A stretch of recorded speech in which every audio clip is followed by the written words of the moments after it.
国民的グループ嵐が活動終了しました。ひろゆきさんが見て改めてどんなグループだったものですか？いや僕ほんとテレビ見ないんであんまりよく知らないですよね。8番出口の二宮さんはいい演技をしてたなと思ってます。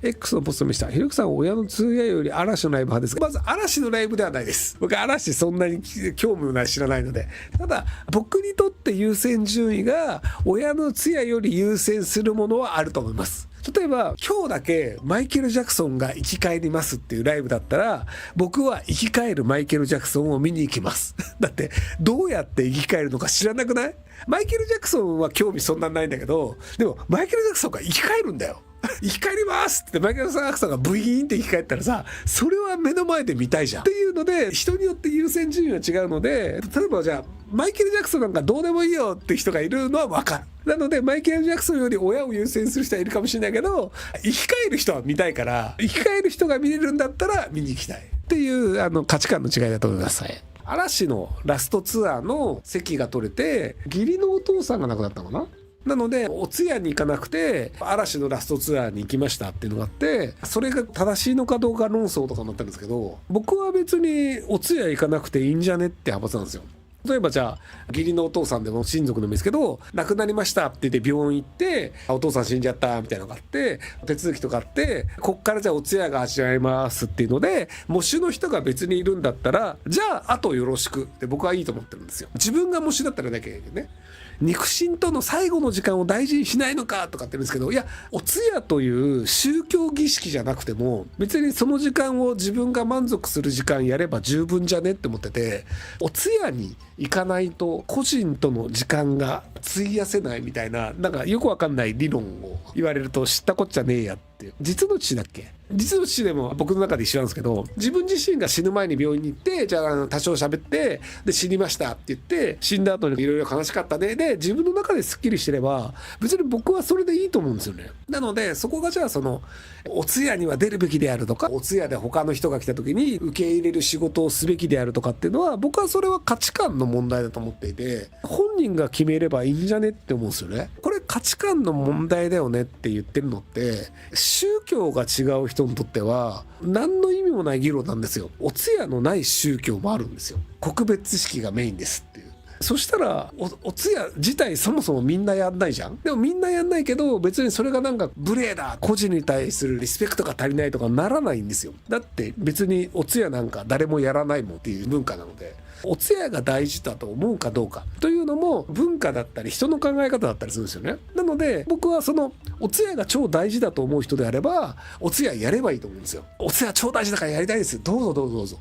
ただ僕は別に必要だと思わないっていう話で、ただこれが喪主という役割でお通夜というのをやらないと、その後に西村家的な何かがなんかいろいろみたいなね、僕うちはあんまないんだけど、旧家でいろいろか親戚付き合いがとかあって、喪主がお通夜やらないとその後親戚関係とかいろいろめんどくさいよねとかであれば、それはなんかめんどくさいからお通夜やった方がええわってなると思うんですよ、喪主だとしたらね。っていうところで、その自分の価値観で面倒くさいと思えばやればいいし、別に喪主じゃないから必要ないってやらなくてもいいしっていうので、価値観というのは僕は基本的にその個々人が違うので共有すべきでもないし共感すべきものでもなくて、そういう考えなのねっていう。いやだからさ、じゃあ今までのさ先祖がさ、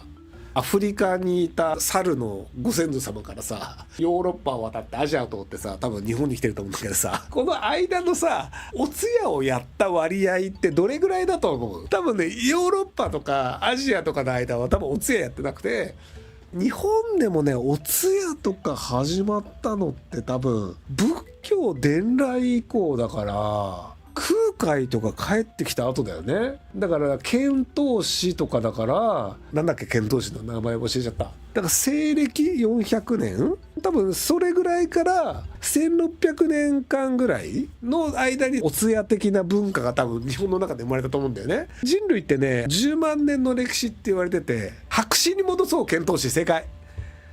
そっか、じゃあ1100年ぐらいか、1200年か。なので1200年ぐらいで10万年の間はそもそも仏教ではないからお通夜という概念なんだよ。そもそもブッダいねえし、だから仏教っていうものがそもそもないから。なのでそう考えるとお通夜というものをやったのはごく最近の話なんですよ、人類の歴史でいくと。なので先祖的には何それ、なんかそんなよくわかんない儀式始めたのふーんみたいな話で、そもそも日本語喋ってないしね、先祖最初猿だからね。だから先祖が猿じゃないと主張してる方かな。あと江戸時代とかさ、桶に入れるよね。横にする棺桶ってあれ多分キリスト教の文化で、体育座りで桶に入れる文化だよね、もともと日本の場合って。今キリスト教的な横になる棺桶っていうのがなくて、でっかい桶に足を体育座りみたいな状態で死体をボソって入れてそのまま墓に持ってくみたいなので、弔い方っていうのも時代によって全然違うんですよね、桶屋の桶で。なので宗教的な儀式が何が正解とか、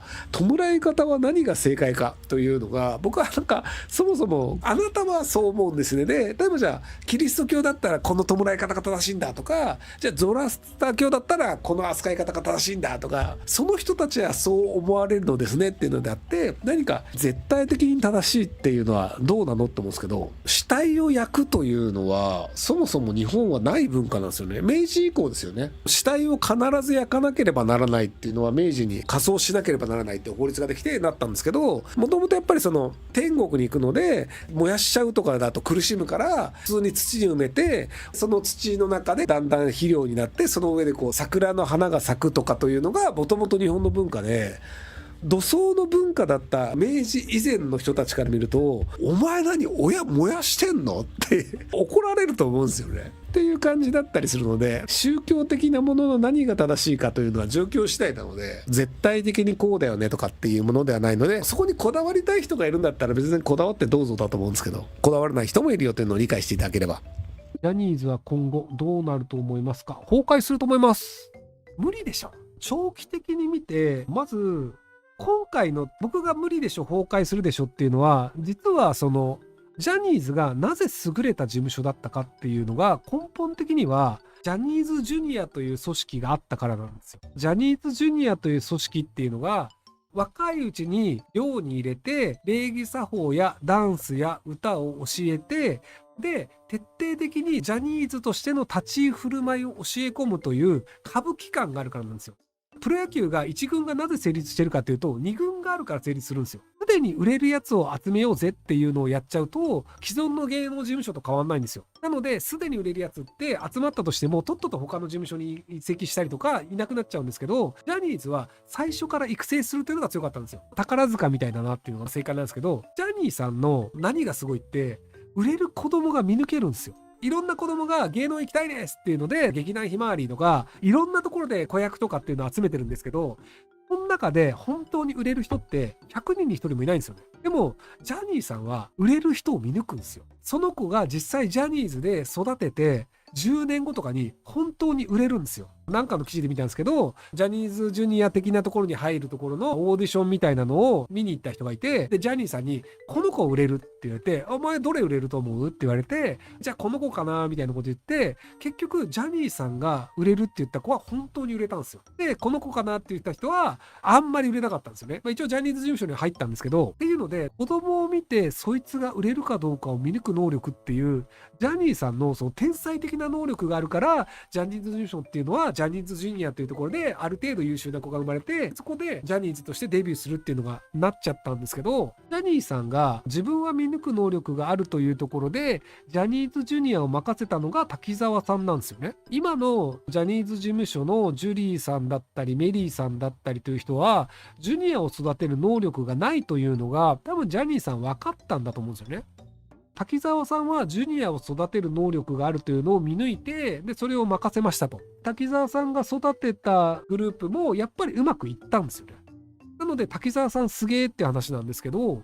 滝沢さん辞めちゃったじゃないですか。ジュニアになる才能のある子供を見抜く能力がある人がいなくなりました。ジュニアを育てる能力がある人もいなくなりました。もう無理じゃないっていうので、僕はジャニーズはもう崩壊する以外にないんじゃないかなと思うんですけど、単にじゃあ普通の芸能事務所として一生懸命営業して自社のタレントを売るっていう吉本だったり、鍋プロだったりみたいな芸能事務所としての活動ができるかっていうと、僕が知る限りそれができていたのが飯島さんで、スマップのマネージャーだったって言われてる人で、飯島さんも辞めさせられたんですよね。そんなに有名じゃない人を一生懸命押し込むっていう能力がマネージャーとして必要なんですけど、それをやれていた飯島さん、その飯島さんの部下っていうのを追い出しちゃったんですよ。そうすると、一生懸命タレントを売り出すっていう能力もないし、ジャニーさんみたいに見抜く能力もないし、ジュニアを育てるっていう能力もないしってなると、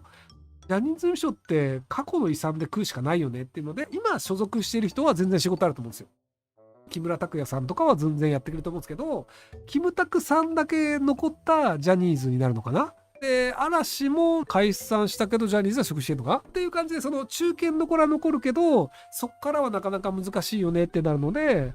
なので、ちょっとジャニーズはもう崩壊の方向なんじゃないかなと思うんですけど、長期的な話ですよ。メリー・ジュリーコンビすげえな。何にもしないで、飯島さんに任せてれば、スマップもジャニーズ事務所にいて、営業でいろんな人を押し込んでっていうのも普通にできたと思うんですよ。何もしなきゃいけないだけなのに、飯島さん追い出しの、スマップ追い出しのってやって、あれだけ盤石だと思われたジャニーズ帝国をさっさと壊すっていう、本当やる気のある無能って怖いですよね。はい。